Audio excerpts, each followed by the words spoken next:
Of a book, those visiting in person often find the way to be magical, or even menacing, but not to worry. Although it looks like we're passing through the jaws of Monstro, the giant whale that swallowed Pinocchio, we're really being transported to a magical place called Storybook Land.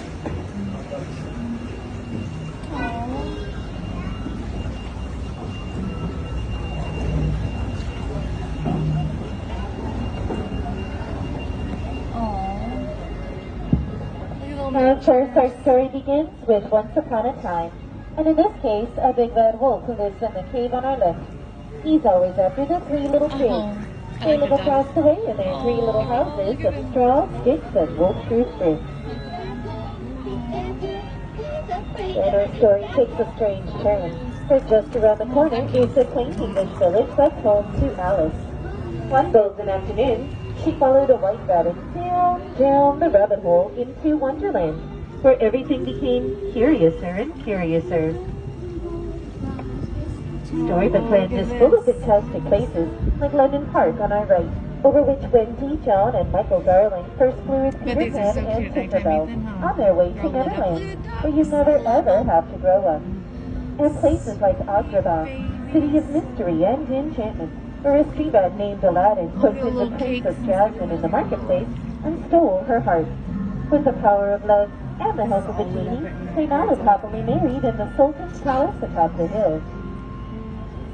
These magical places of Storybook Land are where love shines, like the twinkling lights in the archways above us, the same ones Aladdin and Jasmine soared over, sideways, and under, on a magic carpet ride to a whole new world.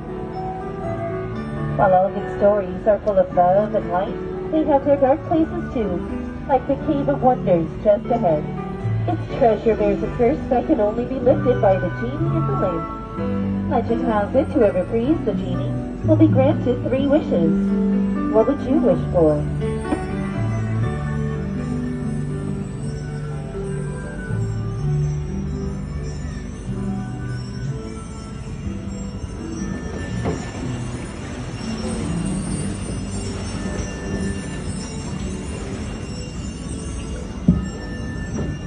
Snow White wished for a safe place to hide from the evil queen and came upon the cozy forest cottage on our right.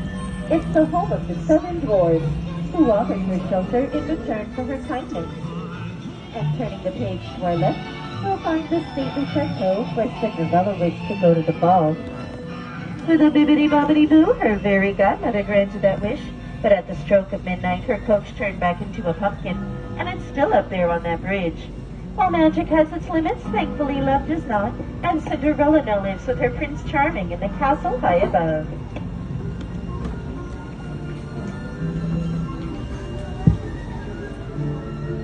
A dream is a wish your heart makes. Some dream of happily ever after, while others dream of drifting off to sleep on hills of quilted flowers, like the ones on our left, inspired by the 1933 Silly Symphony cartoon, Lullaby Land. That's the magic of a bedtime story.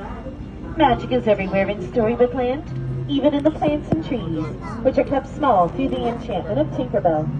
Much like the Lost Boys of Neverland, they'll never grow up. That's just part of what made this place a favorite of master storyteller Walt Disney, and continues to inspire storytellers today. The classic tales like The Wind in the Willows. Up ahead is Toad Hall, ancestral home of J. Thaddeus Toad, Esquire. While Mr. Toad's neighbors, Rat and Mole, are at home having tea, he's off on a wild ride, merrily on his way to nowhere in particular. And stories of magic like that of Arendelle beneath the frozen mountains. High above the fjord is the Ice Palace where Queen Elsa fled for fear of hurting someone, but her sister Princess Anna refused to let her go, and that act of true love saved them both. In the Alpine village ahead, the woodcarver Geppetto wished upon a star for his puppet to become a real boy. And after Pinocchio saved him from Monstro, the blue fairy granted that wish.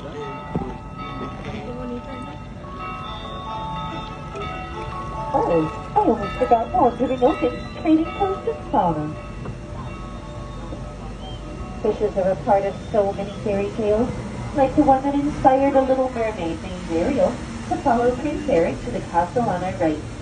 She gave up her life under the sea to fulfill her dream of becoming part of our world.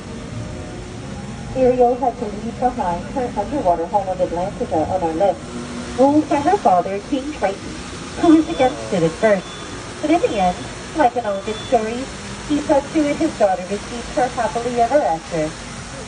That happy ending is the final piece.